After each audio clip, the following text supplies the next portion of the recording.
Bueno, a ver, estábamos con el complemento ortogonal, bases ortogonales, bases ortonormales.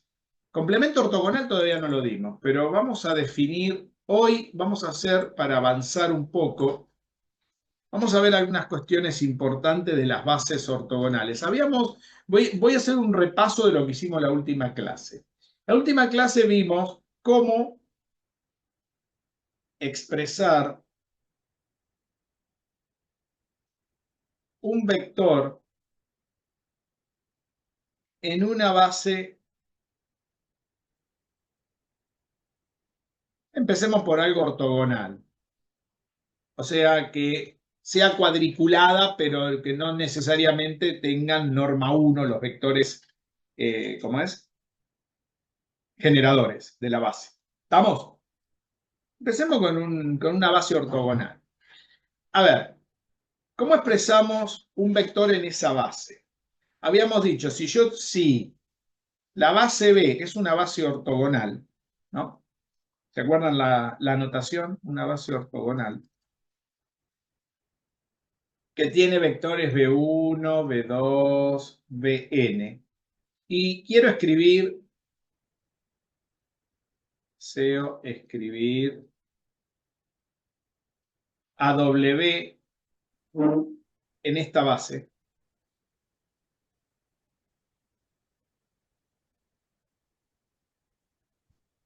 ¿Cómo procedemos?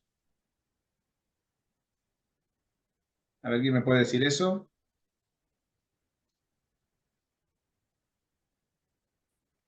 Escucho.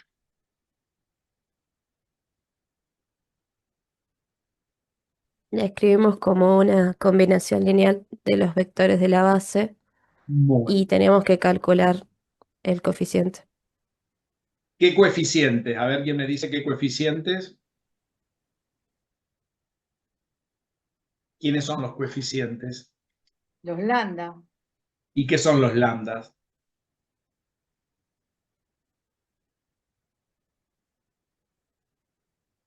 ¿Son elementos de qué? ¿Qué De los son? reales. No son vectores, elementos del conjunto de los reales. O sea, del cuerpo de los números reales. O sea que los escalares forman los valores del cuerpo que hacen a la combinación lineal. ¿Estamos? Entonces, muy bien, quiere decir que a W lo tengo que poder escribir como alfa 1 por B1 más alfa 2 por B2 más alfa 3 por B3 más... Esto fue lo último que hicimos. Alfa n por Bn. Yo les había dado una tarea para hacer con esto. Yo había calculado, o sea, para poder escribir esto, quiere decir que esto forma esta combinación lineal, uno podría decir, forma una serie. ¿Una serie qué es? Es la suma de términos que se van agrupando a medida que yo me voy desplazando a lo largo de ese conjunto. Por ejemplo, si yo les digo la serie de los números enteros, ¿cuál sería? Sería 1 más 2 más 3 más 4 más... ¿No? ¿Estamos de acuerdo? Sí. ¿Cómo lo podemos escribir esto? Como el sumatorio desde i igual a 1 hasta n de i, ¿no? I iría barriendo de 1. ¿Y cuánto daría esta serie? ¿Cuánto da esta serie? Pregunto. ¿Cuánto da la suma de todos los números? Infinito. Da infinito. ¿Estamos de acuerdo? Porque es una serie divergente. Estamos de acuerdo que da infinito, ¿no? Sí. Si yo sumo todos los números, ¿todas las series dan infinito? No, algunas convergen en algún número. Muy bien, algunas convergen. ¿Podemos generar fórmulas para saber cuánto va dando la suma parcial de los términos de una serie? Esto se parece a esto, ¿no? Nada más que acá está multiplicado son estamos multiplicando un número por un vector, pero los términos son los términos de una serie, porque estoy sumando términos infinitos. igual que en una serie. ¿Saben cuánto es la fórmula? Esta tiene una fórmula. ¿Saben cuánto es la fórmula de los números naturales? ¿Saben o no? No.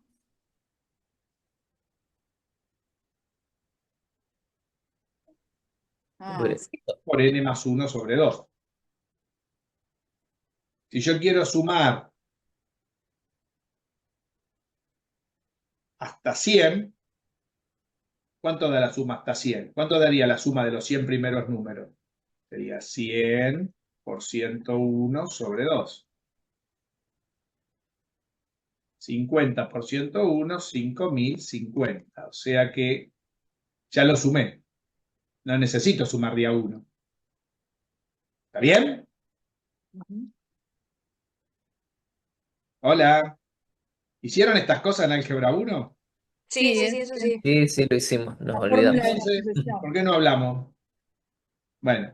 Ahora, todas las series podemos tener fórmula y a veces sí, a veces no. A veces es difícil de conseguir la fórmula que va sumando los números y hay otras que no. ¿Está? Muy bien. Si esto ya lo vieron, esto no pueden negar que esto también tiene la pinta de una serie, ¿no? Ahora vamos a ver por qué es importante entender que esto tiene la pinta de una serie. Vamos a seguir mirando los coeficientes. Quiere decir, si yo quiero calcular alfa 1, la idea sería, ¿sí?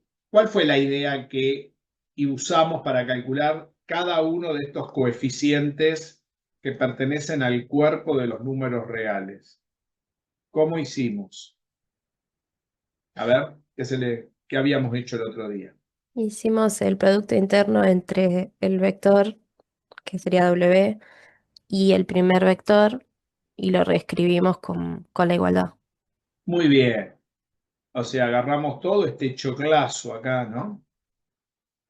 Esta combinación lineal que es la serie, ¿no? La serie. Después vamos a ver que esta serie la trabajó un buen señor, que ahora vamos a ver quién fue.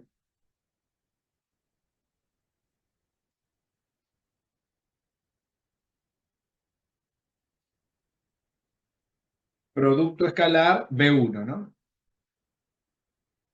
Esa fue la primera que hicimos. Esta fue la que yo hice. Y después les dije que calculen otras que estaban en la práctica. Y esto, como el producto escalar es distributivo a la suma, y como también el escalar multiplica uno solo, ¿qué podemos hacer? Ir sacando afuera el escalar y haciendo los productos distributivos, ¿no? Así, ¿no? A ver si vamos bien. Sí.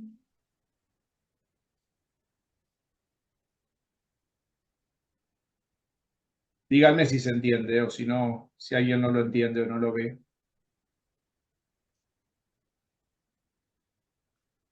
No, está acá bien. ¿Vamos bien? Sí. Sí. Muy bien. Y después empezamos a mirar qué nos quedó acá. El primer término, como es el producto escalar de un vector por sí mismo y estamos en un espacio normado con producto interno, ¿cuánto da esta cuenta? La norma de B1 al cuadrado. La norma de B1 al cuadrado. Pero como estamos en una base ortogonal, ¿qué pasa con el resto de todos los vectores de la base cuando hago el producto interno cuando no son los mismos? Da 0, Da 0. Da son todos 0. ortogonales. O sea que te da 0. 0, cuidado, ¿no? 0 número, porque este es un 0 numérico, porque es el producto escalar, ¿eh? No es un 0 vector, ¿eh? ¿Estamos? Por lo tanto, todos los términos que siguen se anulan. Conclusión, W por B1 me va a quedar alfa 1 por la norma de B1 al cuadrado. Entonces podemos despejar alfa 1. Si despejamos alfa 1, nos va a quedar el producto interno de W, B1 dividido la norma de B1 al cuadrado. Había un problema en la práctica que pedía que vayan haciendo esto. No sé si alguien lo estuvo mirando. Creo que sí, porque algo me mandaron eso. El Para- 8 lo hice yo. ¿Eh? El que era parte por parte lo hice, el 8. Sí, alguien me lo mandó. Estaba muy bien. Lo vi que estaba muy bien trabajadito. Decía, fíjense que este proceso que lo hice con B1, ¿con quién más lo puedo hacer? Con B2, Con con B2. Con Con B2. todos. Vamos a hacer uno más, a ver, para que lo volvamos a ver. Si multiplico ahora por B2, me va a quedar alfa 1, ¿no? Y ahora voy a tener acá a B2. Vamos a escribirlo para que lo vean, así queda, quiero que lo vean, para aquellos que no lo hicieron.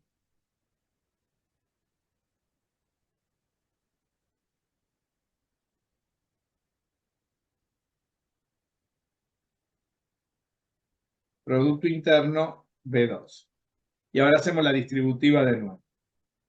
¿Está bien? Si hacemos la distributiva,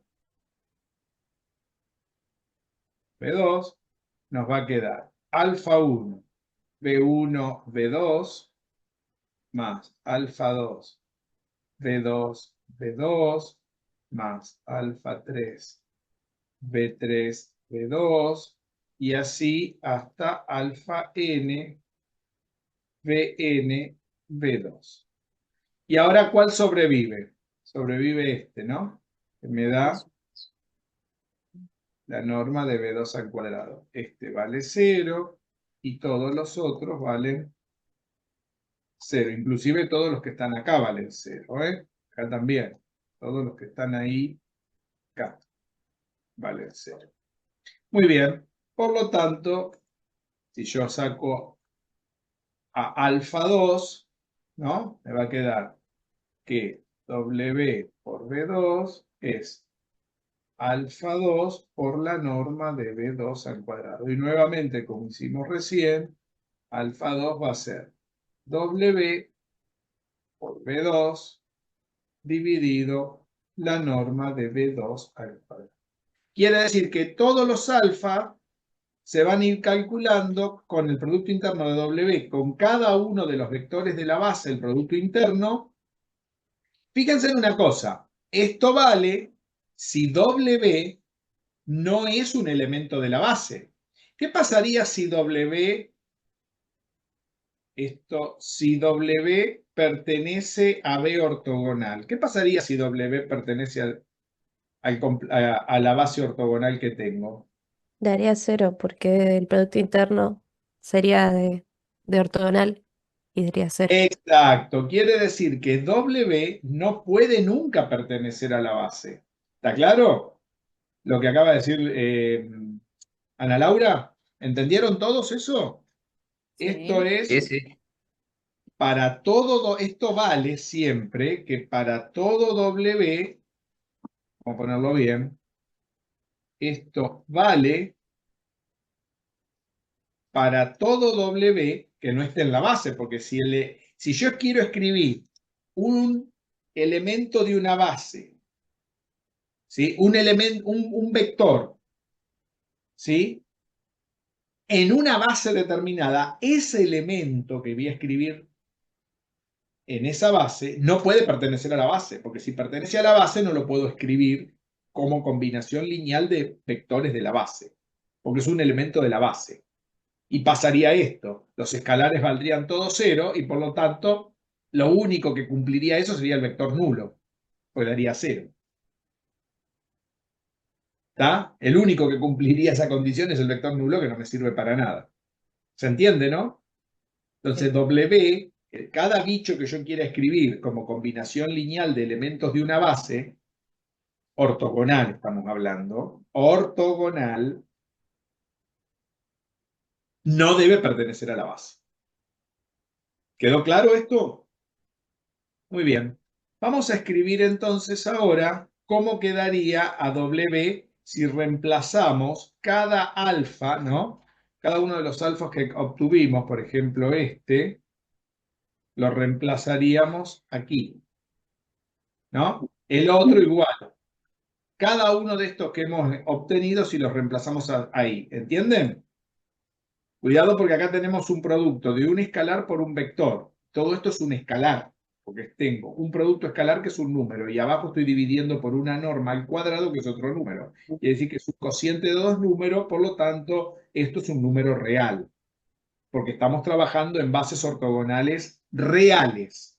Nosotros no estamos dando álgebra lineal general. Para dar la general tendríamos que introducir los números complejos. ¿Se puede introducir complejos? Sí, también.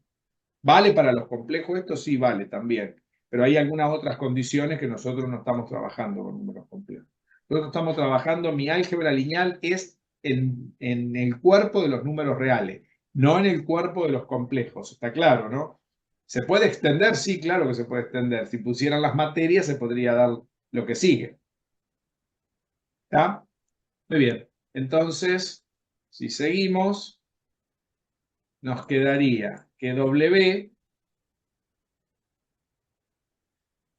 nos quedaría escrito así, miren.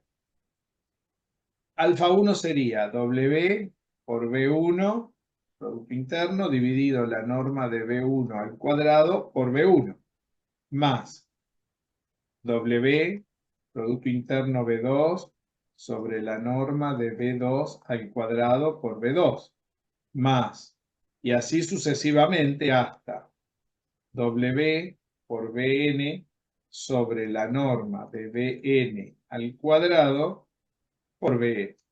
¿Se ve? ¿Se ve la serie? Es una serie. ¿Sí? Y la podemos escribir como un sumatorio.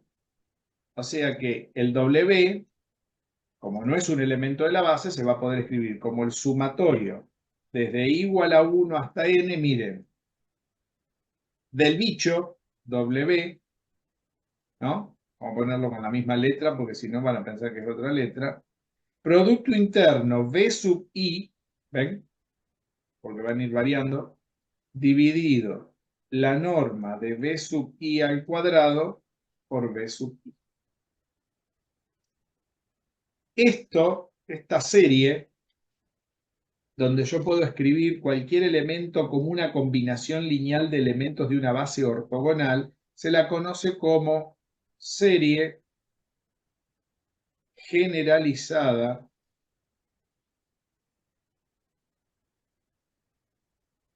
de Fourier. ¿Estamos? ¿Quedó claro?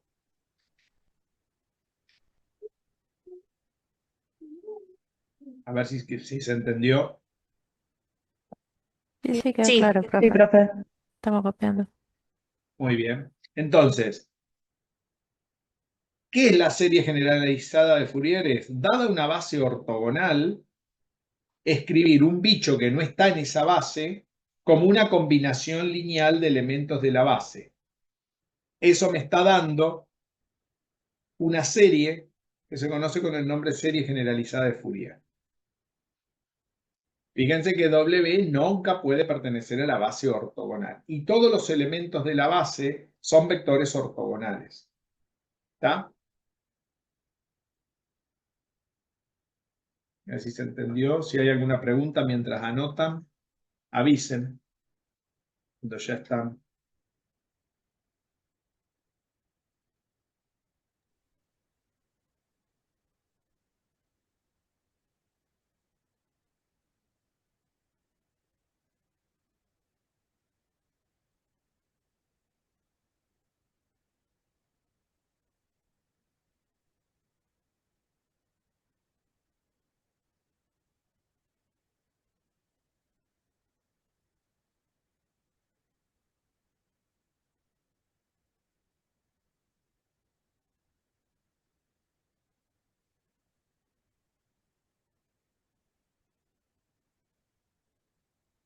¿Estamos? Falta algo. No, Estamos. No, estoy, profe. Muy bien. Bueno, entonces. Ahora bien. Supongamos, vamos a R2. Vamos a ver algunas cosas de ortogonalidad en R2. Supongamos tener una base, vamos a hablar de la base canónica clásica que se llama ortodoxa. Es decir, la base que nosotros conocemos, la famosa cuadriculada, que está generada, esa base la simbolizamos con la letra E y están formados por los vectores. Vamos a hablar, empecemos en R2, después lo generalizamos si querés. Esa base en R2 estaría generalizada por el 1, 0 y el 0, 1. ¿Está bien? Y habíamos dicho que estos vectores los vamos a llamar con la letra E1 y E2. ¿Sí? ¿Qué significará escribir un vector en esta base? Supongamos que a mí me dan un vector W. Esto sería, fíjense que no lo llame B1, B2, lo llamé E1, E2 porque es la base ortogonal clásica que nosotros conocemos. ¿Sí? Supongamos que yo agarro un vector W de coordenadas 1, 2, o vamos a poner otros números, 2, 3, y lo quiero escribir como un elemento de esta base.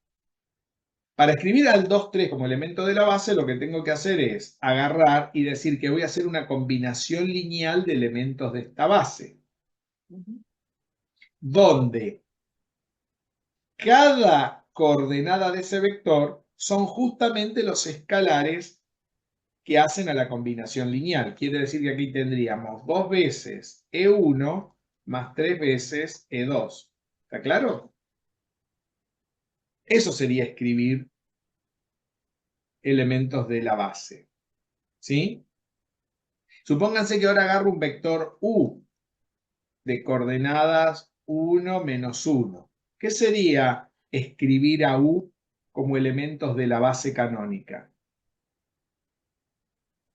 1 por E1, Menos 1 por 1 por E2. Por E2. E2. Y si yo digo, quiero hacer el producto interno entre W y U, ¿qué sería hacer el producto interno entre W y U? Sería agarrar y hacer el producto interno entre el 2, 3, como hasta ahora venimos haciendo, y el 1 menos 1. Pero también podría ser el producto interno de cada combinación lineal, o sea, de cada elemento. Sería 2E1 más 3E2, punto y coma, E1 menos E2, ¿no? Y si yo hago el producto interno de estas dos cosas, me tendría que dar lo mismo que esto. Miremos. ¿Cuánto da el producto interno de esto? ¿Cómo se puede hacer el producto interno de esto? Distributiva, ¿no? Claro.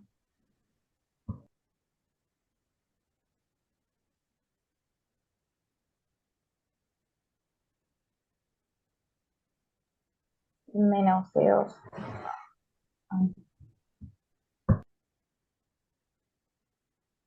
¿Estamos bien?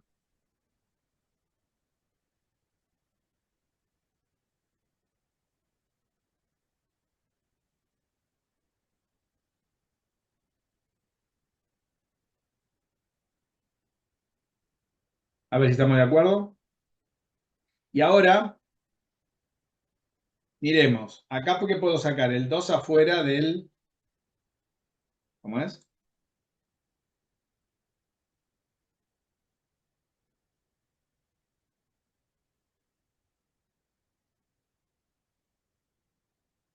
Acá puedo sacar el 2, pero tengo un menos 1.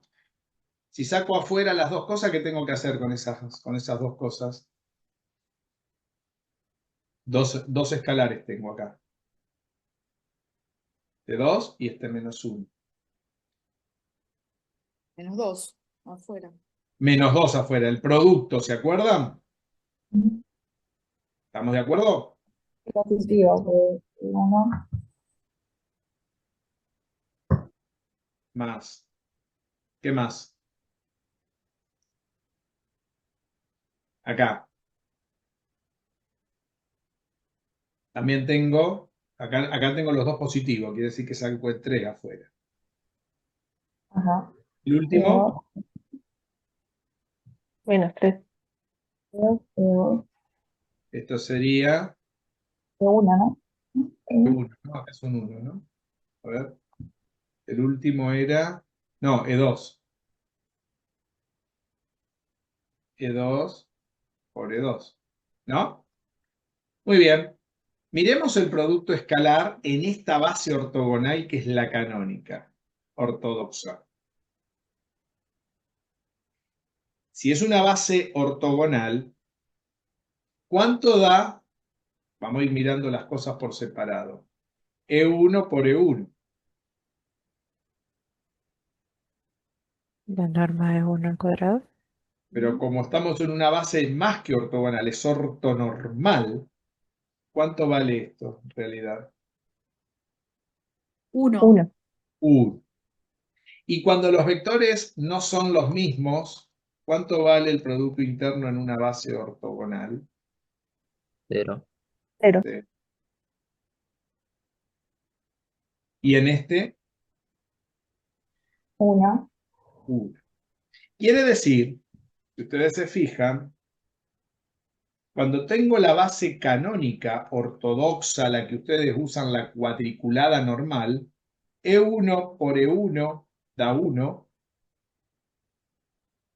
E1 por E2 es igual a E2 por E1, y esto dan 0, y E2 por E2 también vuelve a dar 1. Esta es la característica de una base ortogonal, canónica, más que ortogonal, en este caso ortonormal. ¿Está? Miremos si el producto escalar está bien. Hagamos la cuenta, a ver. Aquí. Acá nos quedó 2 por 1. Todo esto se fue. Todo esto se fue. Menos 3 por 1. ¿Cuánto nos da este producto escalar? -1. -1. Iremos, hagamos el producto escalar con estos números. 2 por 1, 2. 3 por menos 1, menos 3, menos 1.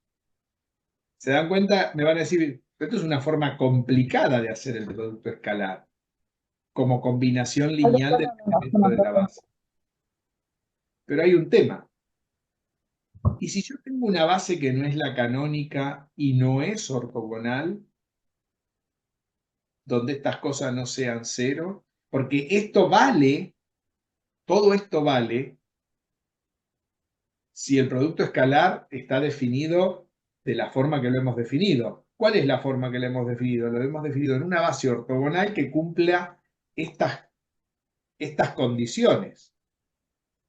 ¿Se dan cuenta? La base canónica, en este caso, estas son las condiciones si pertenece a R2. Si yo tuviera en Rn, ¿cómo serían las condiciones en Rn? Sería E sub i por E sub j es igual a 1 si i es igual a j. O sea, si los dos números son iguales. I es igual a 0 si i es distinto de j. ¿Se ve? En Rn sería esta la generalización. Entonces esta sería una base ortogonal canónica ortodoxa en Rn. Por ejemplo, la de R3, ¿cuáles serían los canónicos? E1 por E1, E2 por E2, E3 por E3 darían 1. Y después todos los cruzados darían 0. ¿Se dan cuenta? Quiere decir que yo puedo definir tranquilamente, ¿sí?, una base ortogonal en cada espacio n dimensional, con estas características.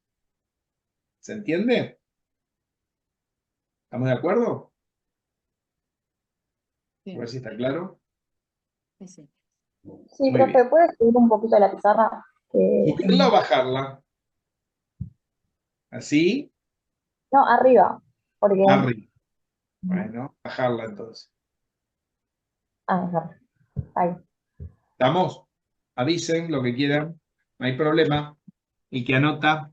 ¿Me siguieron hasta acá? Sí. Muy bien. Entonces, vamos a definir, vamos a poner una última definición que nos va a ser muy útil para más adelante. Quiere decir que el producto escalar que nosotros hemos definido en esta base, que es ortogonal, cumple siempre estas características. Que el producto interno de los elementos de la base por sí mismo da la norma de ese elemento al cuadrado, y si es ortonormal da 1, Ujú. ¿está bien? Sí. Y el resto de los productos escalares dan 0. Ahora bien, supongamos ahora que no tenemos una base ortogonal, tenemos otra base cualquiera, ¿sí? Miremos qué pasa con una base cualquiera y cómo sería el producto escalar en esa base cualquiera. ¿Y cuánto valdrían estos elementos en esa base cualquiera? ¿Se entiende? Vamos a mirar eso.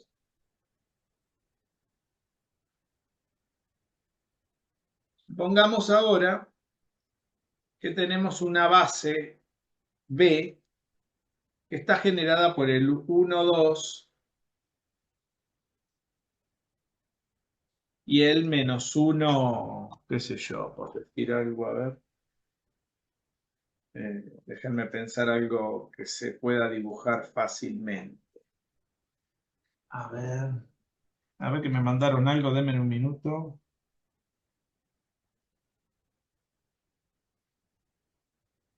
Ya estoy con ustedes. Vamos a poner el -1, 1. A ver, perfecto. ¿Estamos de acuerdo? Entonces yo voy a definir en esta base, quiero definir, vamos a llamarlo a este U1 y a este U2. ¿Está bien? Si yo quiero escribir a cada uno de estos vectores como elementos de la base, ¿qué debería hacer? Lo mismo que hice arriba, ¿no? Supónganse que yo quiero escribir a un vector. ¿Qué vector teníamos arriba? El 2, 3, ¿no?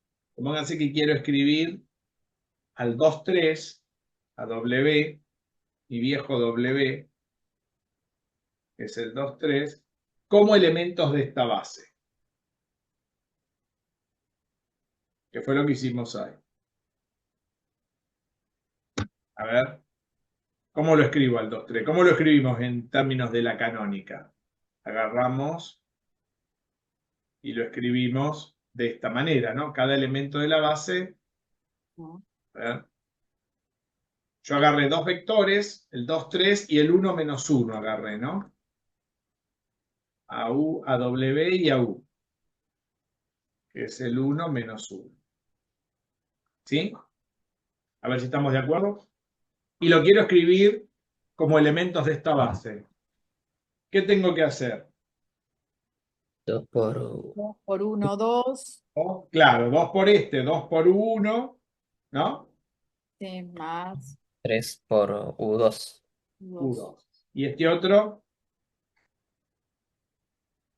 U1, 1 menos U2. Pero ahora estos no son los canónicos, son estos que están acá. Y esta base no es ortogonal. Si hago el producto escalar, no da 0 entre los elementos de la base. ¿Estamos de acuerdo, no? Supónganse que yo Sí. quiero definir el producto escalar en esa base. ¿Cómo lo defino el producto escalar? De la misma manera que hice hoy. Se dan cuenta que si yo quiero definir el producto escalar en esta base, no me va a dar lo mismo que en esta otra. Porque estos vectores encima no son ortogonales. ¿Pero puedo hacerlo? Sí, lo puedo hacer. Bueno, hagámoslo a ver cuánto da.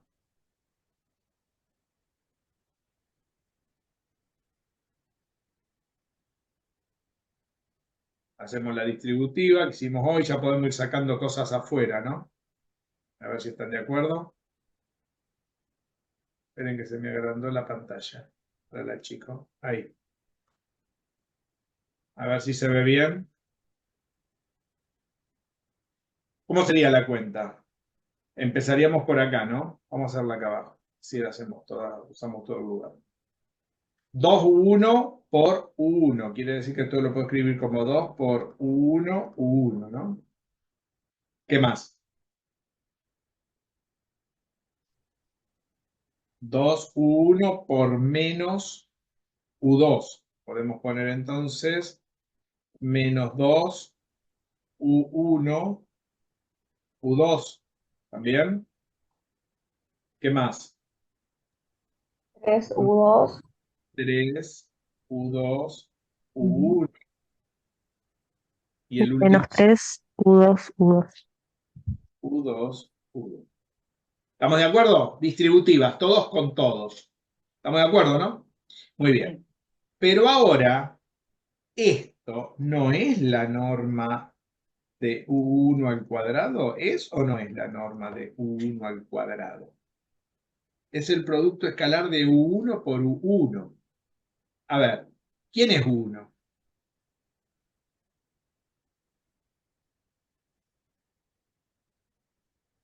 ¿Cuánto da U1 por U1?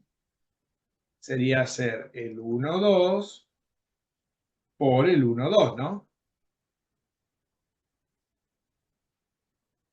Se sigue cumpliendo esta propiedad que es la norma de U2, en este caso de U1 al cuadrado. Eso quiero saber.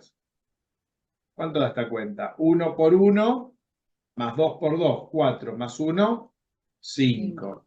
Esto, ¿cuánto da la norma de U1 al cuadrado? Esto sería 1 al cuadrado más 2 al cuadrado, porque es la norma al cuadrado, no va a la raíz, quiere decir que me da 5. ¿Funciona esto? Esto sigue funcionando, ¿ven? ¿Se dan cuenta? No importa si la base es o no ortogonal. Quiere decir que ahora tenemos que U1 por U1 nos dio 5, no nos da 1 como antes en la base canónica. ¿Sí? Entonces vamos a poner el resultado. ¿Cuánto nos dio? 5. ¿Cuánto nos da U1 por U2? Producto escalar. Este por este. 1 por menos 1, menos 1. 2 por 1, 2. Menos 1, 1. Y el cruzado me va a dar lo mismo, que va a ser igual a U2 por U1, porque recuerden que el producto escalar es conmutativo. Propiedad de simetría de la definición del producto interno. Quiere decir que en este caso dieron 1. ¿Y qué aún me falta todavía para definir las características? Me falta U2 por U2, ¿no? ¿Cuánto me da U2 por U2?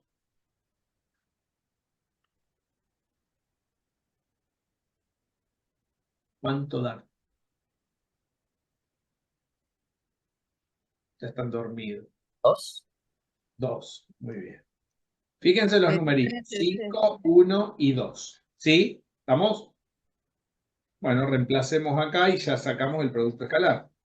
Quiere decir que tenemos 2 por 5 menos 2 por 1 más 3 por 1 menos 3 por 2. 2 por 5 son 10. Menos 2 más 3 menos 6. ¿Cuánto da esta cuenta? 5. 5. Se dan cuenta que en esa base el producto escalar no es lo que teníamos antes. Quiere decir que el producto escalar no es lo que nosotros conocíamos antes en esta base.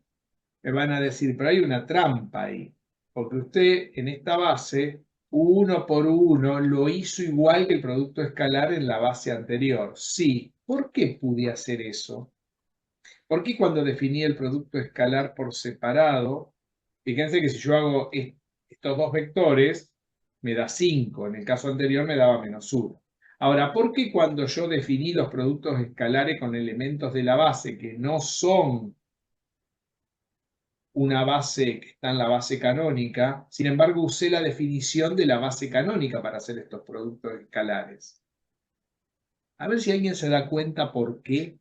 ¿Por qué usé la definición del caso de la ortogonal? Porque me dirían, tendríamos que definir alguna forma distinta para estos vectores, porque no son los vectores U1 y U2 los de la base ortogonal. ¿Por qué acá usó la distribución? Porque ¿cómo saqué este 5? Hice este por este más este por este. Usé la definición de arriba. Sin embargo, cuando hago estos dos, en esta base, tuve que poner la combinación lineal y me dio otra cosa. Lo cual, pero esa otra cosa depende también de los canónicos de la otra base, porque para cada elemento de esta nueva base usé la definición de la base canónica de producto escalar. A ver si se dan cuenta por qué pasa eso. Porque están leídos en la canónica. Muy bien. Porque estos vectores de la base B están sus lecturas en la canónica. Eso, el que entendió eso está en condiciones óptimas de entender transformaciones lineales. El que no entendió todavía eso, vamos a sufrir la gota gorda para transformaciones lineales.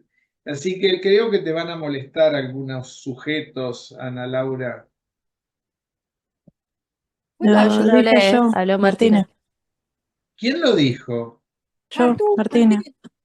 Martina lo dijo. Martina, la tenés clara y eso es importante.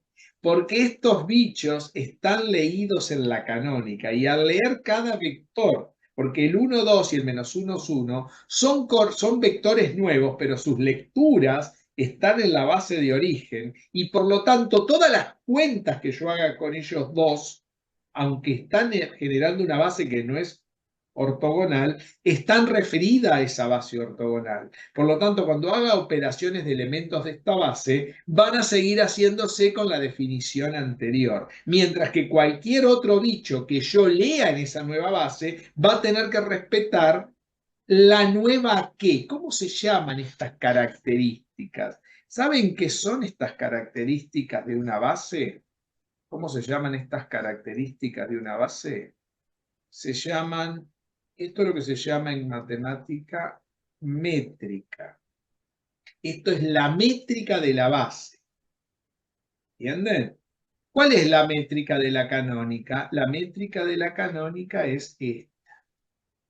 Esta que acabé de escribir hoy. A ver, se me movió todo.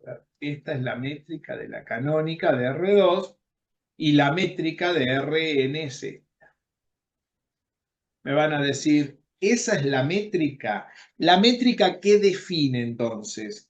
Todo un espacio que puede ser ortogonal, como en el caso de la canónica, ortonormal, que es más todavía que ortogonal, sino que cumple con estas características muy especiales, y que esta métrica, cuando tengo una base como la canónica, que tiene esta métrica, que la norma de cada vector está normalizado, quiere decir que es un versor, esa métrica es una métrica, la métrica que se toma de referencia para cualquier otra base.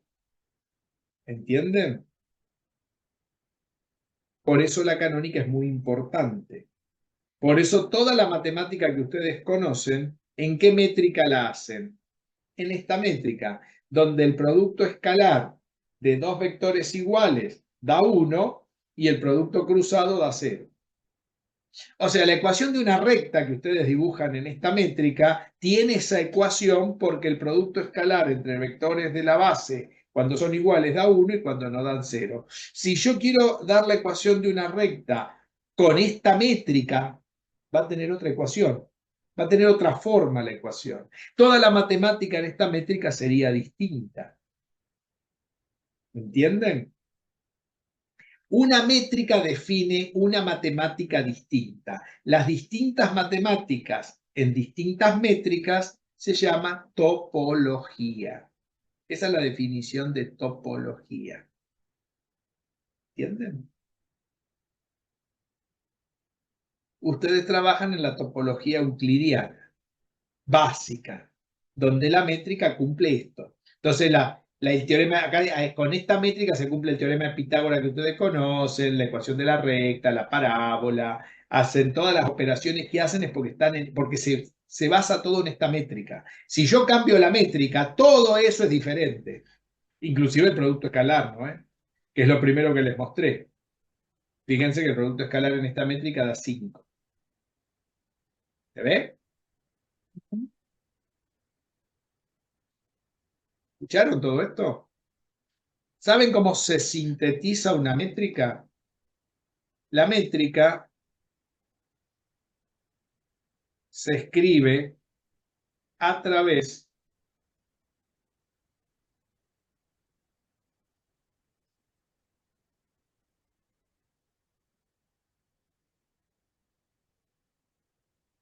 de una matriz, como siempre las matrices, llamada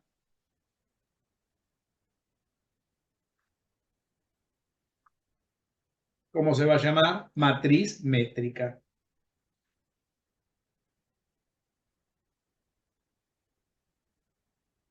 Y una matriz métrica que se simboliza con la G sub IJ, en R2 se forma por los valores G11, G12, G21 y G22. ¿Y qué son estos numeritos? Son justamente los productos escalares que tenemos acá arriba. Por ejemplo, la matriz métrica G11,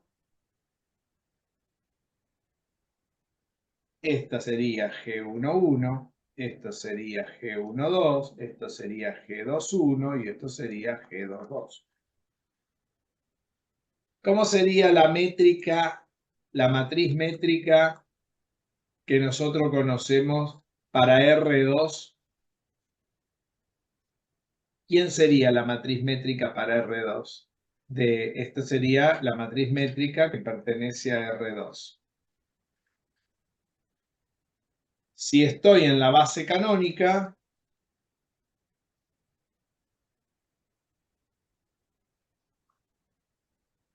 ortodoxa, que sería la que cumple con todas las condiciones que vimos, G sub IJ tendría la forma de la matriz. ¿Qué matriz es esta?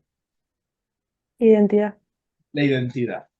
O sea que cuando yo tengo la métrica que es igual a la identidad, en R2, en R3, en R4, en R50.000 millones, tengo unos en toda la diagonal y 0 en el resto de los lugares.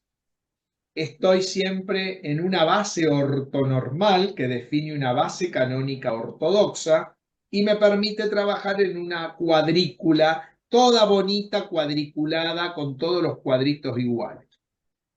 Y ahí defino toda la matemática que a mí se me ocurre.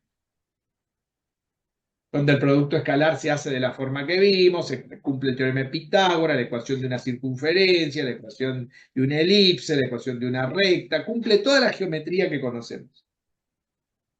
¿Entienden? ¿Cuánto vale el determinante de esta matriz métrica? Siempre 1 por 1.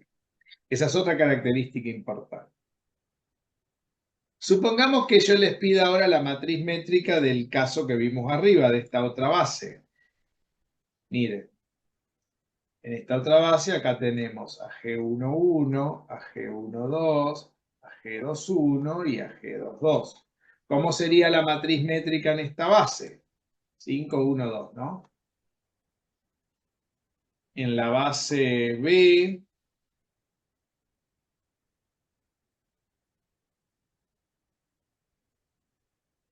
G sub IJ sería 5, 1, 1. ¿Cuánto era el último? 2. 2. Esta sería la matriz métrica en esa base. Cuando yo cambio de métrica, cambio de topología. La topología matemática de esta cosa no es lo mismo que de esta otra. ¿Cuánto vale el determinante de esta métrica? 9, ¿no? 2 menos. ¿Cuánto vale? 9. 9. Ese número es muy importante porque este número representa algo en la métrica. El determinante de la matriz métrica da mucha información sobre la base en la cual está la métrica. Pero eso lo vamos a ver. Ese sería el primer tema de topología que tendríamos que ver. Que eso define un espacio topológico. ¿Entienden cómo están enganchadas las cosas? Pero todavía nos falta terminar con álgebra 2, porque hasta acá dejamos la puerta abierta para seguir lo que debería empezar álgebra 3. No sé si quedó claro. Hasta acá. ¿Eh? ¿Se entendió o no? Hola. Sí, Sí, Sí, se entendió. ¿Sí? Muy bien. Muy bien. Fíjense que cuando uno cambia de métrica, cambia de topología. ¿Qué es cambiar de topología? Cambiar de métrica. Nosotros estamos acostumbrados a trabajar solamente en esta métrica, que es la más bonita, donde se cumplen todas las características que vimos. Porque esta es una métrica muy particular. Por eso se toma como base de referencia. ¿Estamos? Ese es el motivo por el cual se toma de base de referencia. Creo que se lo expliqué bastante sencillo, ¿no? Con numeritos se ven muy bien. Entonces, cuando ustedes les digan, cuando trabajan en el espacio euclidiano, ¿con qué métrica trabajan? Con la matriz métrica identidad trabajan. Con su determinante igual a 1. Toda la matemática que ustedes conocen, la conocen porque pasa esto, ¿no? Si cambiamos esto, cambia todo. ¿Se ve? ¿Se puede cambiar? Claro que se puede cambiar. Uno se puede fabricar una matemática particular como quiera. ¿Se dan cuenta que cambiaría todo, no?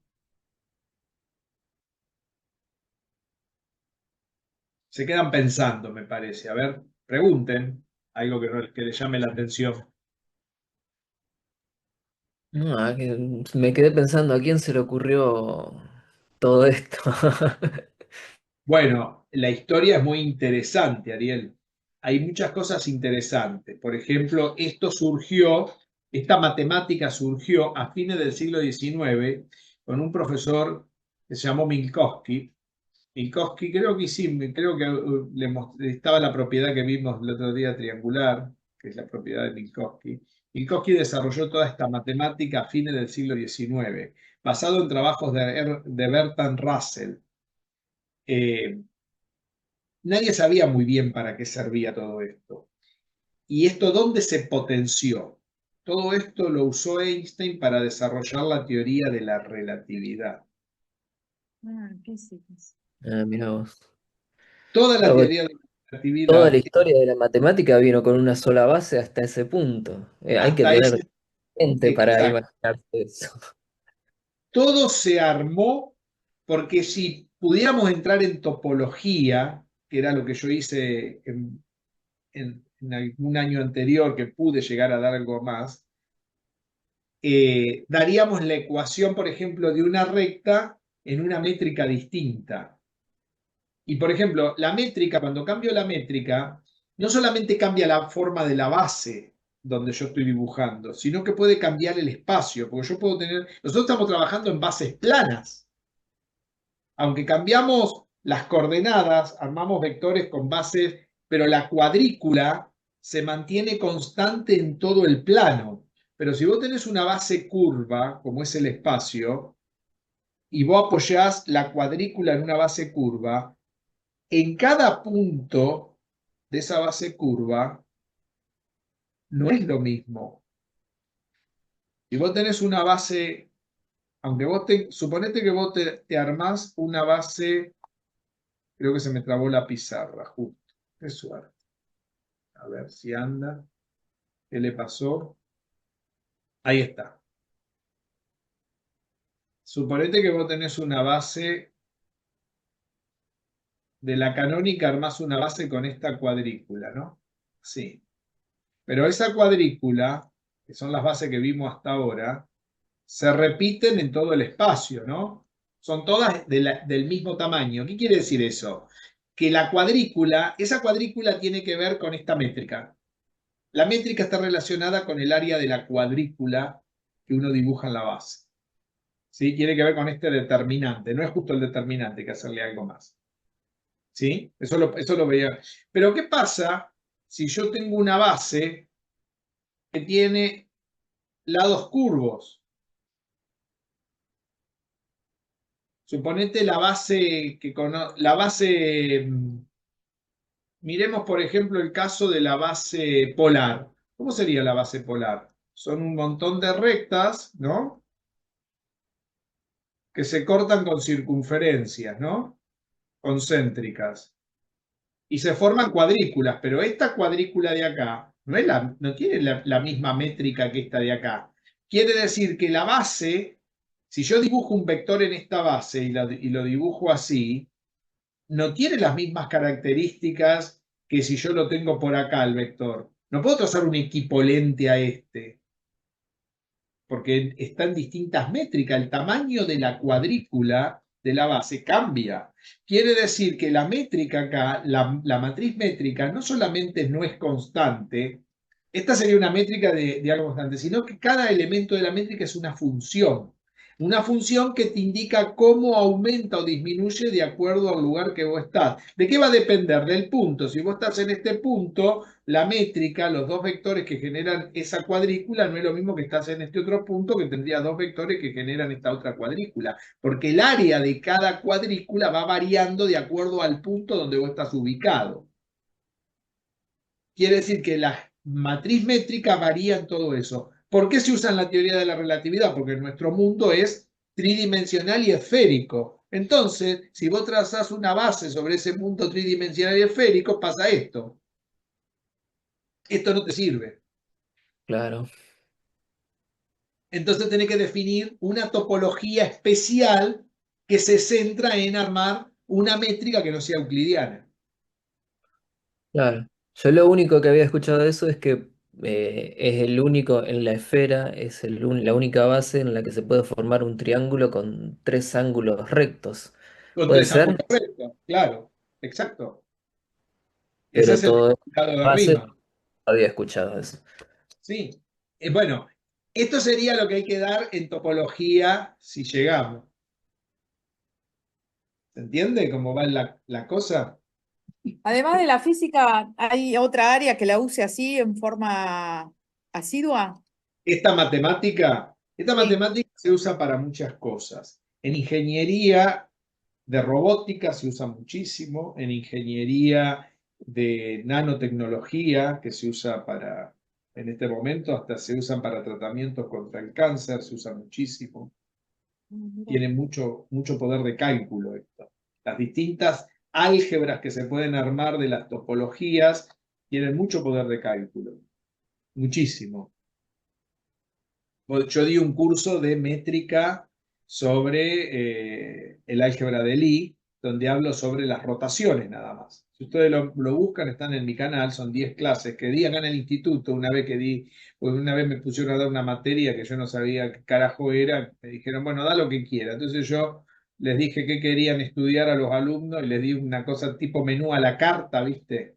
Y eligieron álgebra de Lie. Bueno, di 10 clases de álgebra de Lie y mostré cómo el álgebra de Lie permite hacer determinadas cosas de rotación, rotar cuerpos, y eso se usa muchísimo porque la métrica de Lie es una métrica sobre una base ortogonal que cumple con las características de estructura de grupo y se usa en este momento para diseñar principalmente las rotaciones de las manos de los robots que trabajan en la industria.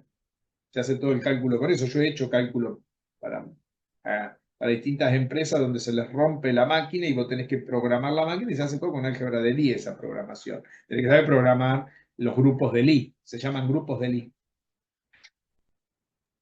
Esa creo que está en la plataforma. Está en la plataforma. Yo hice algo muy sencillo para ustedes, para que lo básico para aprender a saber de qué se trata, pero después todo eso se puede programar. Con María Ñevi hicimos un programa para una empresa una vez y programó ella, porque ella sabe mejor programar que yo. No me acuerdo con qué programa, no sé si lo hizo el Maple, no sé en qué programa lo hizo, con número, porque había que programar rotaciones complejas, porque hay que extender al plano complejo para que sea más útil. Porque el álgebra de Lie en números reales no es muy útil, hay que extenderla al plano complejo que tiene todas las posibilidades de rotación, principalmente para la prensa fina de los dedos del robot. Porque rotar en forma general es fácil, el tema es cuando vos tenés las rotaciones con las traslaciones, rototraslaciones de los movimientos. Eso se puede hacer. ¿O ustedes con qué se piensan que se fabrican las cosas? No hay gente ya que trabaja en eso, se hace todo a máquina. ¿Entiendes? Lo que pasa es que la aplicación de todo esto, la gente no tiene ni idea. Vivimos en un mundo, o sea, vivimos en dos mundos distintos. La gente académica que realmente sabe para qué sirve esto y la gente que trata de aprender algo de todo esto que no sabe para qué sirve. Creo que es terrible eso. Y bueno, tiene muchísimas aplicaciones, tanto en el campo teórico como en el campo práctico, que eso es lo interesante, porque en la parte teórica, perfecto. En el campo práctico también tiene mucha utilidad. ¿Entienden? Yo Ayer trabajé con un, todas estas cosas. A ver, sí, Vanessa, decime. ayer un equipo de Litva ganó el primer premio en un concurso de la NASA para colocar un satélite en el espacio. ¿Ellos utilizan esto? ¿Este tipo de Claro, matemáticas? esta matemática, la matemática de Minkowski, se usa para calcular la trayectoria de la ventana donde tiene que salir para que no se te salga de la órbita. Se usa la topología de Einstein. Se usa la teoría de relatividad, en realidad, para hacer el cálculo. Yo una vez lo hicimos el cálculo para jugando, ¿no? Porque yo nunca trabajé en física del espacio, pero tengo muchos amigos que trabajan en el IAFE, en exactas. El IAFE es el Instituto de Física del Espacio que está dentro del Departamento de Física. El Departamento de Física de la Universidad de Buenos Aires tiene distintos subdepartamentos. Uno del departamento es el IAFE. El IAFE son todos los que se dedican a física del espacio. Yo cuando entraba ahí, yo decía, ¿qué cacho están haciendo acá adentro? Yo no entendía un pepe, porque a mí nunca me gustó relatividad. Sé toda la teoría, pero no me gusta. No me gusta hacer las cuentas, son muy odiosas las cuentas. Tenés que tener mucho cuidado. Hasta por acá llego, después ya me aburre.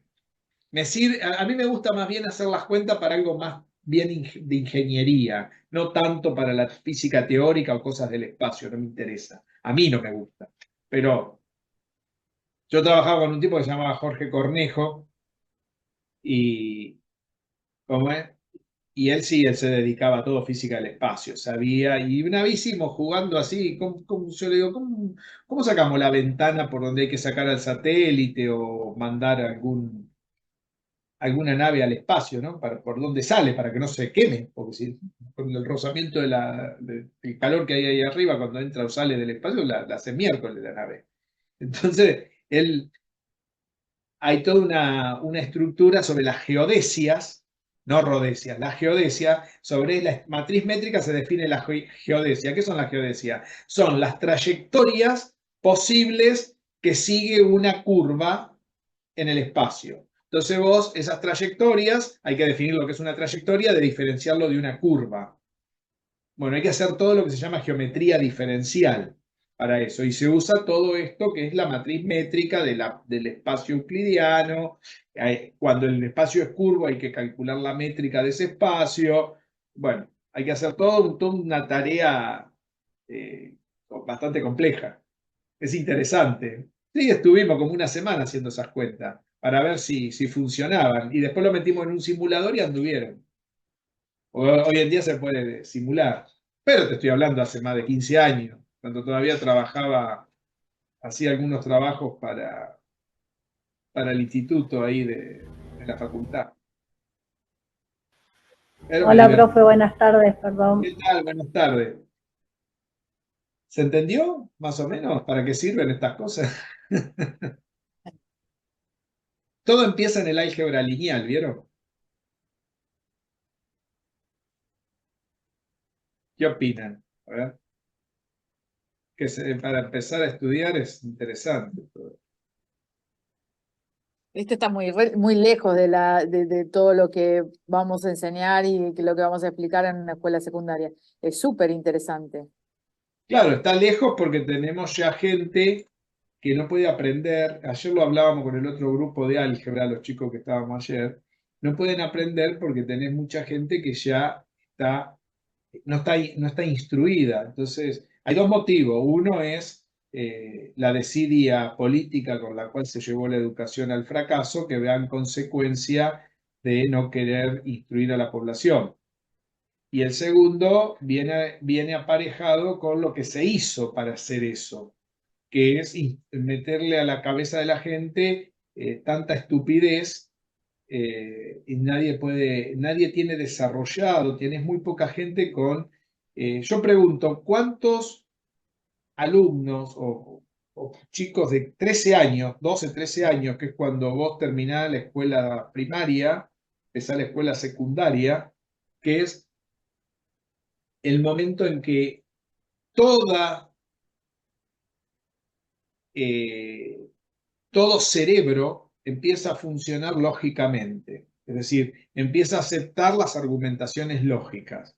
Anteriormente a eso, las argumentaciones lógicas no están todavía bien armadas, pero después de los 12 años tenés que poder desarrollar las argumentaciones lógicas que lo hace el parietal izquierdo de la cabeza, lo que está dentro de la cabeza, no lo hace toda la cabeza, lo hace una parte del cerebro. ¿Saben eso?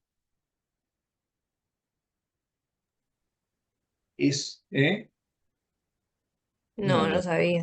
Pero no. Eso es una parte No del sabía cerebro. lo de la derivada, Jorge, menos voy a saber eso. Eso que hace el cerebro te permite a vos argumentar lógicamente, o sea, demostrar. ¿Qué es demostrar? Argumentar con estructuras lógicas, partir de una premisa y llegar a una conclusión. Eso se hace después que vos tenés mucho vocabulario. Si no tenés mucho vocabulario, eso no lo podés hacer. Estás impedido de hacer eso. Eso nosotros lo hacíamos cuando entrabas al colegio secundario, después que te tomaban un examen de ingreso, a ver si estabas preparado para eso. Porque eso era el colegio secundario. Las primeras clases de matemática del profesor Melilo, me acuerdo, que hablaba de la doctora. Yo conocía a la doctora Repetto, como él le decía, que decía la doctora Gepetto, decía y demostraba los teoremas. Yo, ¿sabés cuándo aprendí a demostrar un teorema? A los 13 años. 12, 13 años tenía. En primer año del secundario demostrábamos los teoremas de geometría. Ustedes no están preparados ahora a veces para demostrar un teorema. Yo saben cuando aprendí que era la hipótesis, la tesis, la demostración, los argumentos, lo aprendí con él. Se empezaba con los teoremas de geometría, no de álgebra, que era el más complicado, y después en tercer año ya hacías demostraciones de teoremas de álgebra. Hoy en día, si vos llegás a hacer eso en un colegio secundario, los tenés que echar a todos, no sirve a ninguno. No, No no está pueden dentro del memorizar. curricular eso, Jorge. No ¿Cómo? podés, no está dentro del diseño curricular. Eso me importa un belín, porque esas son todas palabrerías que inventaron para sustituir el conocimiento. Gracias No, a pero esas estupideces, te a quedás esas, sin alumnos, no tenés déjame terminar. alumnos que puedan Gracias a hacerlo. esas estupideces, a hacer estupideces, tenemos la población descerebrada. Y al tener la población descerebrada, vota cualquier cosa. O sea, nos jodemos todos después. Pero lo peor del caso es que esos cerebros, cuando el parietal izquierdo no funciona, es como tener una pata que no la usás para caminar. Y Se querés caminar. atrofia. Se atrofia, exacto. Y cuando un músculo de la cabeza, como el cerebro, se atrofia, no tiene vuelta atrás, porque las neuronas no crecen toda tu vida, crecen hasta los 23, 24 años. Después, si no las usaste, empiezan a morir las neuronas. No sé si saben todo eso. Eso es biológico, no es que yo lo inventé. No podés inventar lo que ya está, lo que Dios creó. Entonces, lo que podés hacer es ver cómo le sacás el mejor provecho para tener gente inteligente. Porque si vos tenés gente inteligente, podemos enseñar más, producir más con el menor esfuerzo. Y no estar pidiéndole al otro que el otro se esfuerce para que me den. Ahí está el problema. Pero para arreglar eso, tenés que sacar a todos los delincuentes y dejar de hacer estupideces. Porque las estupideces vienen bien para los delincuentes. Si vos me hablás de un plan de estudio, no se puede llamar curricular y no sé qué estupidez, ni qué otra estupidez, que los nombres que les ponen a las cosas que ya no saben ni lo que están diciendo, parecen gansos hablando. Mi abuela te hubiera bajado los dientes de un castañazo. Así nomás te lo digo, iba a buscar los dientes en medio de la calle, te metía un bife que no encontraba los dientes, si hablabas boludeces. ¿Y sabés lo que nos pasa? Que estamos en esta situación. Entonces, ¿cómo vas a pretender, después que atrofiaste y no tienen entrenamiento en demostrar, querer demostrar? No podés, porque es un músculo que está atrofiado. No lo vas a lograr nunca. ¿Tá? No lo vas a lograr nunca porque eso precisa un entrenamiento. Y para ese entrenamiento necesitas mucha memorización. Para eso necesitas saber cosas de memoria, fórmulas de memoria, las tablas de memoria, porque para llegar a la argumentación lógica tenés que tener mucho vocabulario y el vocabulario se logra memorizando. ¿No vieron que la gente no sirve ni para mozo? ¿Le pedís que te traigan un café con 2 medialunas y te traen cualquier cosa? ¿No memorizan nada? ¿No pueden memorizar porque no se acuerdan? No, tienen que anotar todo y si te demoraste mucho, le pediste muchas cosas, se lo tenés que repetir porque ya se olvidó lo que estaba escribiendo. Exacto, totalmente. Y aparte otra cosa, lo grave de esa situación, que no servís ni para trabajar de mozo. O sea, con eso ya te digo todo. Y para trabajar de mozo te piden por ahí 2 años de la universidad ya. Entonces, dejémonos de joder. Estamos en una joda. Dejémonos de hablar al pedo, hablemos en serio. Yo digo todo eso cuando voy a las reuniones de profesores. Claro, al profesor burro, no le conviene eso, porque ¿qué le conviene? Que siga la joda, que siga esta joda, porque él se siente un rey ahí. Lo peor es que la gente que viene atrás nuestro no puede aprender nada. Son muy pocos contados con los dedos los que pueden salir del pozo. Tienen que hacer un esfuerzo descomunal para poder aprender. Y después, ¿qué se mata con todo eso? La curiosidad. Lo que dije al principio de la clase de hoy, que es lo más importante de todo. Ser curioso. Por eso la gente no tiene gana, llena la cabeza con ruido. Vieron que la música de ahora es ruido, patifondo nomás, pum, pum, pum, pum, y monótono, cosa que el cerebro esté en monotonía, en una vibración monótona, para llenar eso que sería la función lógica, para que eso no lo tengas que usar. Por eso se permiten ruidos a altas horas de la noche, se permite todo. ¿A quién le molesta el ruido ese? Al que piensa lógicamente, porque el que piensa A lógicamente le los molesta. viejos, A la gente, a no, los vintage, a los vintage. la gente que piensa lógicamente, que somos generalmente los más grandes.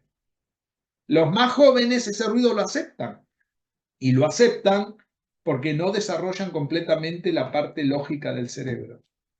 Y cuando yo digo eso no les gusta escucharlo a nadie porque genera violencia. Pero es la verdad, si el mensajero te genera violencia, y bueno, estamos mal. Pero es la verdad, estudien biología del cerebro y van a ver lo que digo yo, es lo que dice cualquier persona que sepa biología mínima de la cabeza, ¿no? Del cerebro humano. ¿Qué va a Pero hacer? yo creo que ahora están haciendo de la educación algo que sea no pensante. Y bueno, Porque, esto por es lo que ejemplo, estoy diciendo, el otro lógico. día vino un nene de 6º grado y lo miro así y le digo, ¿qué haces con la calculadora? Ah, no, porque como no sabemos la tabla, la seño nos deja usar la calculadora si hacemos más rápido las cuentas. O sea, en vez de obligarte a que te aprendas las tablas para hacer las cuentas manualmente y desarrolles las neuronas, usa la calculadora así no perdemos tiempo, lo hacemos más A ver, rápido. hagamos un ejercicio rápido. ¿Cómo haces eso, hermano? Le digo yo. Hagamos un ejercicio rápido con ustedes. A ver, Luisina, ¿estás por ahí, Luisina? Ay, yo tengo una suerte, porque justo yo. ¿Viste? 7 por 8.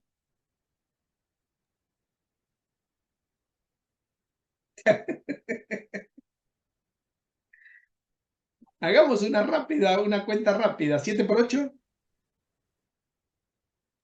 Ay, pará, pero me pusiste nervioso, te juro que lo La sé. calculadora, ¿te das cuenta? Ariel, 7 por 8.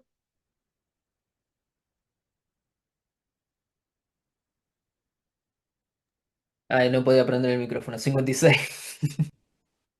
Volumen de una esfera.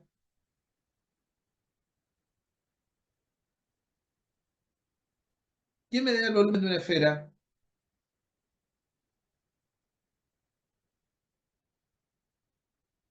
Si yo no sabía eso cuando entraba al secundario, primero no entraba. Y segundo, cuando llegaba a mi casa me metía en un boleo, ya saben dónde, en donde no me pega el sol.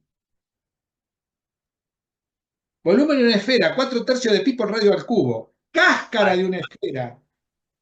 Cáscara de una esfera.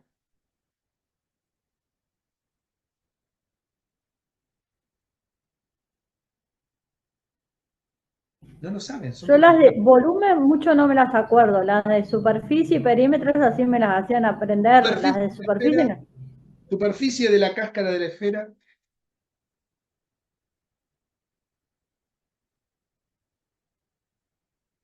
Volumen de un cilindro. No, pero yo geometría ni siquiera vi en el secundario. Pero se dan cuenta que no saben cosas básicas. O sea, se remiten a la excusa, pero no se remiten al objeto en sí. Tienen que irlo a buscar. Si a mí me dicen el volumen de un cilindro, pi por radio al cuadrado por la altura. Si me decís el área lateral, el área de una cáscara esférica, 4 pi por el radio al cuadrado. Lo sé de memoria y no me olvidé de aquel entonces. ¿Entienden? Y si me preguntás cosas de cómo se escribe un gerundio, cómo se escribe un gentilicio, ¿saben lo que es un gentilicio? Me pregunta cosas en castellano. La sé de memoria. ¿Eh? ¿Un gentilicio? No saben lo que es. ¿Cómo se designa a una persona a un país o alguna ciudad? De algún lugar, claro, exacto. Ejemplo de Argentina, argentino. De Claro. Uruguay, uruguayo y así. ¿Y de San Luis? Ajá, ese es difícil. Puntano. ¿Te das cuenta que lo sé de memoria? Si vos me preguntás de cada lugar, a ver, ¿sabés lo que es? A ver, ¿saben el himno nacional? Completo le estoy hablando, ¿eh? Las 17 estrofas. Eso lo teníamos que saber nosotros. El original. Original, el del León. Todo, completo. No, hasta ahí no. No lo saben. Son 17 estrofas, no una, La como escuela canción. No ya no forma sé. para memorizar. ¿Qué pasa cuando vos no memorizás? No, te faltan palabras, te falta vocabulario, no tenés vocabulario. Te falta argumentación, te falta rapidez en el vocabulario, en poder hablar.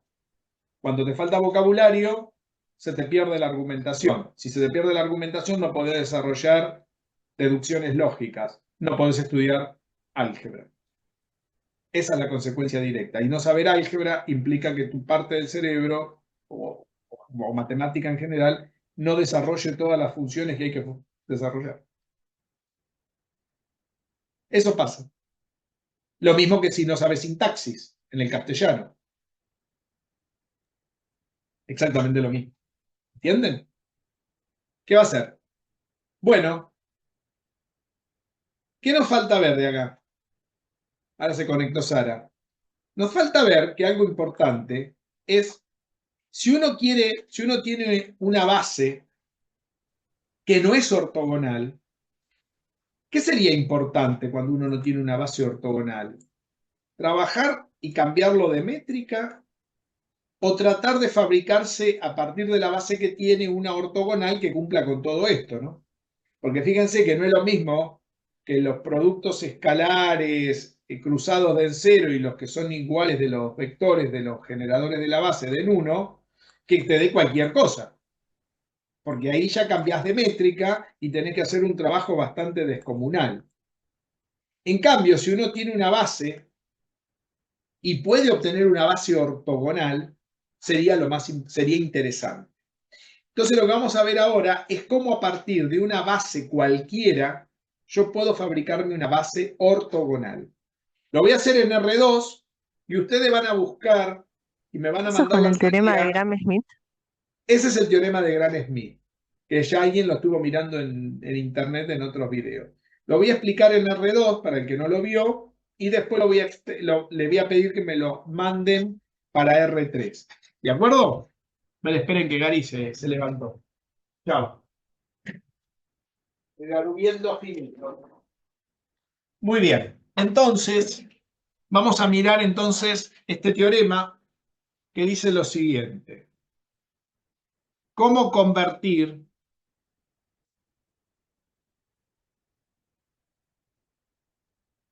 una base no ortogonal en ortogonal? Lo voy a hacer para R2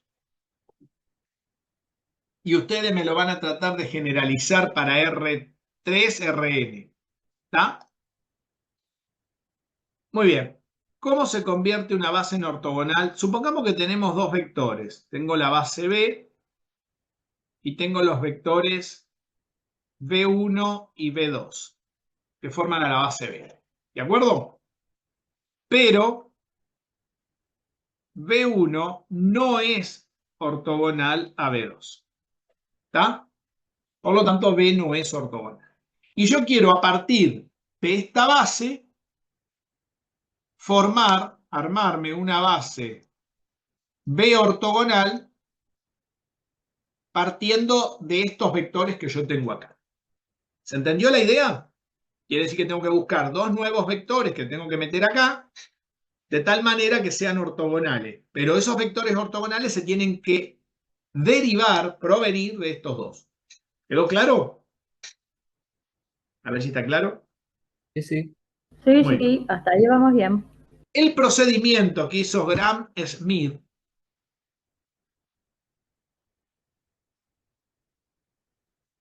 para hacer eso, creo que se escribía así. Creo con doble M, creo que iba. No me acuerdo bien. Después me fijo y les digo bien. Procedimiento Gram-Schmidt. Decía lo siguiente. Supongamos que yo tengo a B1, que es este, y acá lo tengo a B2. Y yo quiero armarme una base ortogonal. Ambos no son ortogonales, forman un ángulo que hacen que no sean 90 grados. La idea sería, según Gram-Schmidt, si uno agarra y proyecta, por ejemplo, a B1 en forma ortogonal arriba de B2, ¿qué quiere decir esto? Que estira B2 hasta el punto donde B1 quedó proyectado ahí, obteniendo un nuevo vector U, por ejemplo.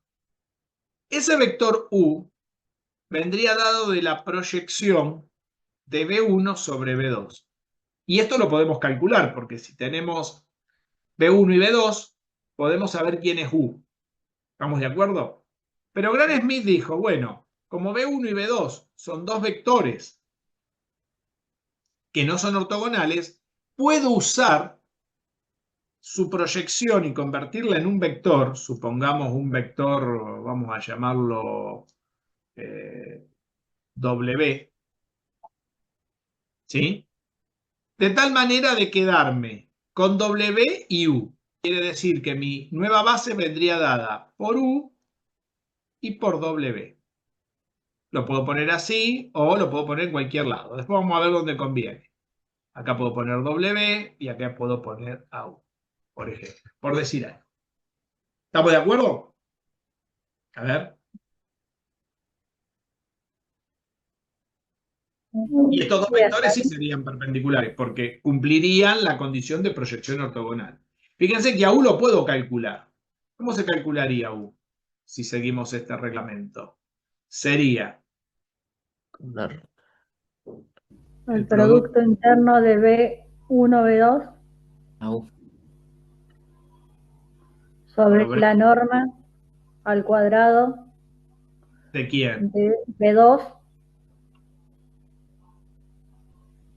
por B2. ¿Están de acuerdo con eso? A ver. Estamos proyectando B1 sobre B2. Sí, Sí, porque tenemos que estirar a B2, hay que multiplicarlo por un lambda. Y este sería el lambda que multiplica B2. Quiere decir que el que va acá abajo. ¿Se acuerdan? Para recordarlo, para no tener que andar haciendo la cuenta. ¿Estamos? ¿Se acuerdan de esto? ¿El resto lo ve o no lo ve? Sí, sí. El tema es cómo obtenemos W. A ver quién me puede decir cómo obtenemos W.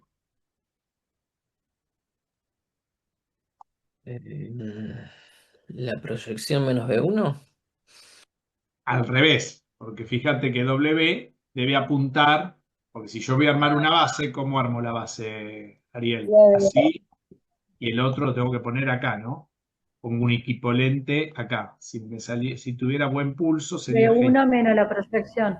ujú, Exacto, se dan cuenta que este es U y este sería W. Y ahora sí, acá se formarían 90 grados. ¿Te das cuenta? Porque este lo tengo que trasladar acá, ¿no? Para armar la base. Recuerden que tengo Claro. que trazar el equipolente. Pero, ¿y eso cómo lo puedo obtener? ¿Cómo la resta para que vaya a parar al origen? Como me acaban de decir, B1 menos la 1 proyección. menos la proyección que tengo.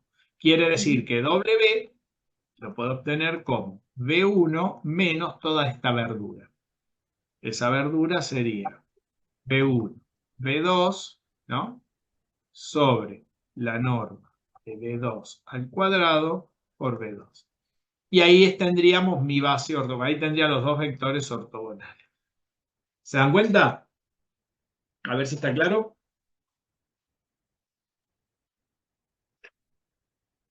¿Sería la única manera de obtener una base ortogonal con esos dos vectores B1 y B2?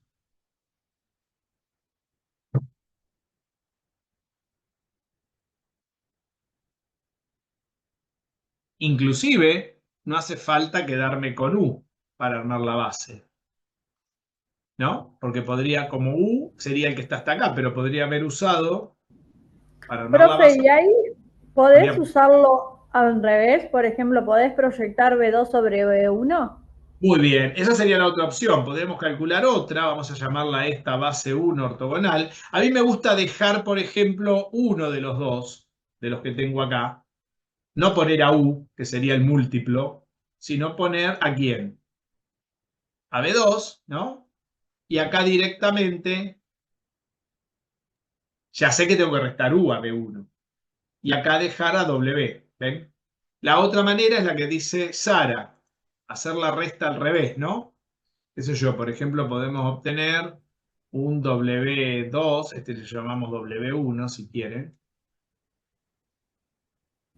Un W2 que ¿cómo se podría obtener si seguimos este razonamiento? Para no hacer todo la perorata. B2 menos Menos el producto interno entre B2 B1 es lo mismo que el que tenemos arriba, sobre sobre la norma de B1 al cuadrado por B1. por B1. Y ahí tenemos el otro W2. Ahora, si yo me quiero armar la base, ¿se entiende? ¿Los demás entienden lo que estamos haciendo? Quiere decir que yo me podría armar otra base, ¿no? B ortogonal, que tendría la forma, podríamos haber tomado, dejamos a B1, ¿no? Ahora, y acá ponemos a W2. ¿Entienden? Sí. Dejo Claro, uno, ¿sí? el vector original porque es un lambda U. En el primero es U por un lambda. Claro, Digo, B al final, exacto. es igual a lambda por B1. Ahí está. No había Claro, complicado. Ujú. es igual a lambda por B1, porque estás estirando a B1 ahora. Porque estás proyectando, mira, acá estás proyectando, Ariel. Estás proyectando este arriba de este, ¿no? Y acá tenés que formar los 90 grados, acá, ¿no? Sería cortarlo un poco a este, una cosa así. Hay que hacerla bien, hay que hacer bien el dibujo. ¿Está? ¿Se entiende lo que preguntaron? ¿Sí? A ver el resto, las chicas. Ana Laura, Jimena. Sí, ¿Sí? sí. ¿Vamos bien?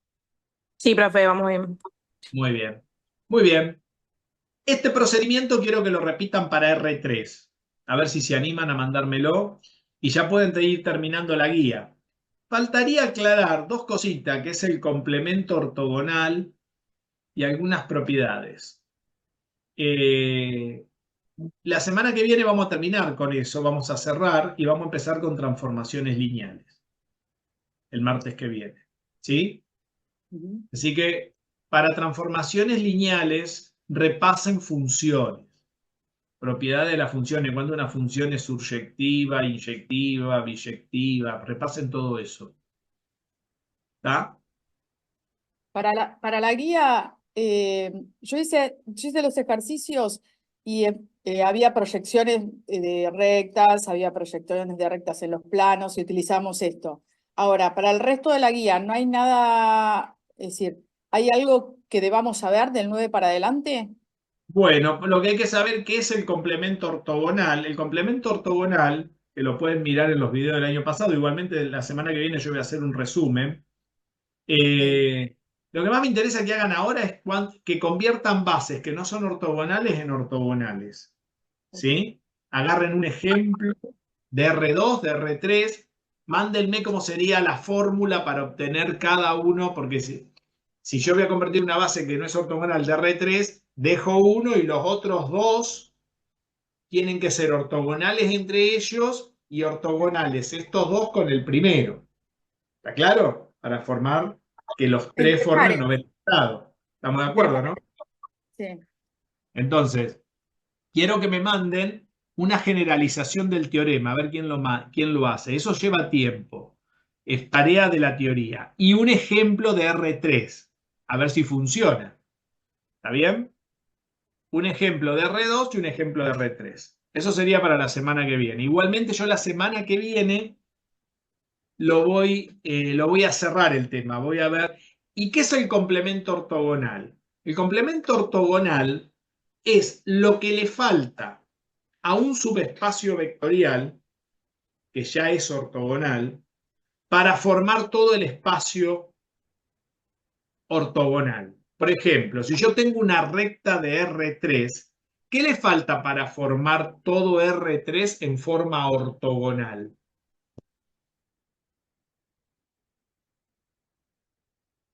Una recta, ¿cuántos vectores tiene que generan esa recta? Uno. ¿Cuántos Uno. vectores ortogonales a ese me faltan para generar todo R3? Para formar Dos. una base de R3. Dos. Dos. ¿Y qué es lo que representan esos dos vectores? Un plano. Un plano. O sea que el complemento ortogonal de una recta de R3 es un plano de R3. ¿Y el complemento ortogonal de un plano de R3 qué será? La recta.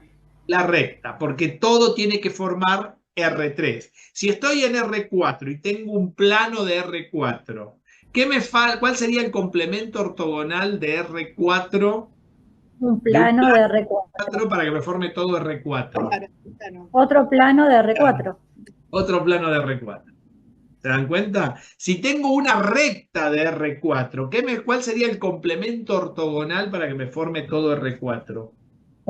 Un Un espacio de R3. espacio de R3 en R4. Es un espacio de R3 en R4.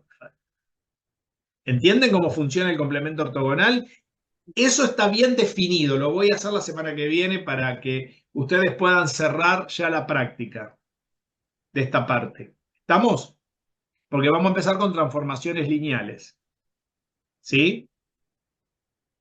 ¿Quedó claro?